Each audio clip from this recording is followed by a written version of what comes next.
And so to management. Observe a line.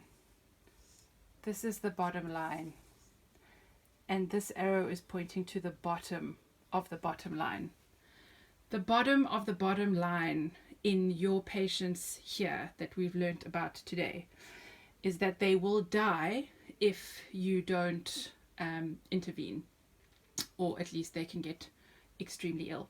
But they are all emergencies, hence they are part of the Gynae emergencies series. So we sometimes don't have time to faff around with fancy special investigations, and we actually need to get on with it and manage these patients, otherwise they are going to die. So that's the bottom of the bottom line. If you don't intervene really urgently with these patients, they can bleed to death or sepsis to death or just get really, really ill. Now, the basic principle is to resuscitate all of them, including a bright pink exclamation point at the end, because they are all going to need some form of resuscitation. And now we're going to get to the bottom line of what the ultimate management entails. I'm not going to talk about details. I'm not going to talk about doses or how these things are done, but I'm going to tell you what the end point is for each one of these patients. Okay. So for our patient with retained products of conception, she needs a manual vacuum aspiration immediately. As I said earlier on the speculum examination segment, if you see products in the os while you're examining her, you take a sponge holding forceps and you remove as much of that as you can. She is still going to need to go for an evac.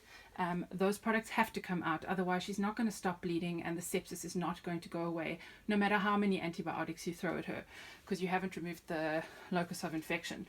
So the plus minus antibiotics, obviously if she's septic, she's going to need intravenous triple antibiotics like any other serious infection. Okay.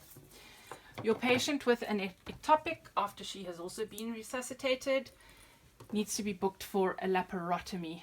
Okay. You cannot faff around if her vitals are dropping, she's lost a lot of blood. You need to get to book her or refer her wherever you may be. The bottom line is she needs a laparotomy because they need to go in and stop the bleeding or see what's going on if you're not sure what the diagnosis is. You don't have a lot of time to waste with a patient who's got a ruptured ectopic. For your PID patient, this patient is definitely going to need, again, triple IV antibiotics, followed later on by oral once they can tolerate oral, because the IV antibiotics don't cover all the organisms. You're going to have a separate talk about all of this stuff. This patient is most likely to need surgery because by the time you've got an abscess, does not have a blood supply. So the antibiotics that you're giving are not going to penetrate into that area and they're not going to sort out the infection. And definitely by the time they are grade 4, they are definitely going to need surgery to go in there, clear out the tubo-ovarian abscess, clear out the peritoneal cavity. And then our patient with ovarian torsion is going to need surgery. Let me put on my little sticky so that you can see. So also a laparotomy. Okay, it has to be a laparotomy. The surgeons need to go in and see whether that ovary is still salvageable. So they will untort it, untwist it, see if the blood supply returns. If it does, then that's great. Then they will just remove whatever cystic mass that led to the torsion. If not, they will have to remove that whole ovary and its pedicle if it's infarcted, or if the blood supply cannot be seen to be restored.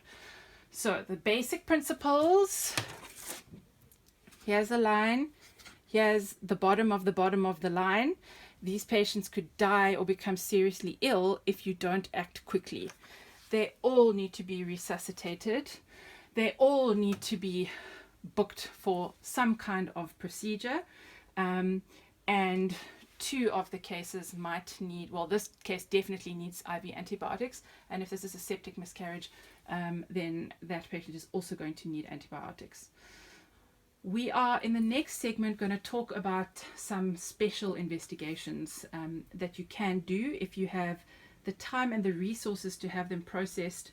But the point I'm trying to get across to you is that in areas where you're likely to end up working and having to make decisions about a clinical picture, you may be lucky to have electricity, let alone an ultrasound machine, let alone someone who knows how to operate the ultrasound machine, let alone, I don't know, the variables are endless, or someone who can do laboratory testing or the facilities or whatever. So the whole point of doing this as a comparison, and we'll tie it all up, like I said at the end, I'll put all the stuff from the grid on and we'll go through it one last time.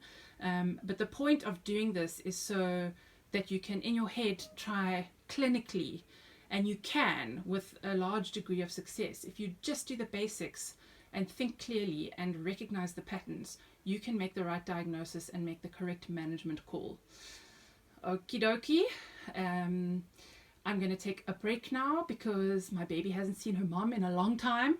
So I'm going to go out, but you can see here's not the same bangle as yesterday. So there'll be another bangle in the next segment because I'll be doing that on another day. Okay, bye.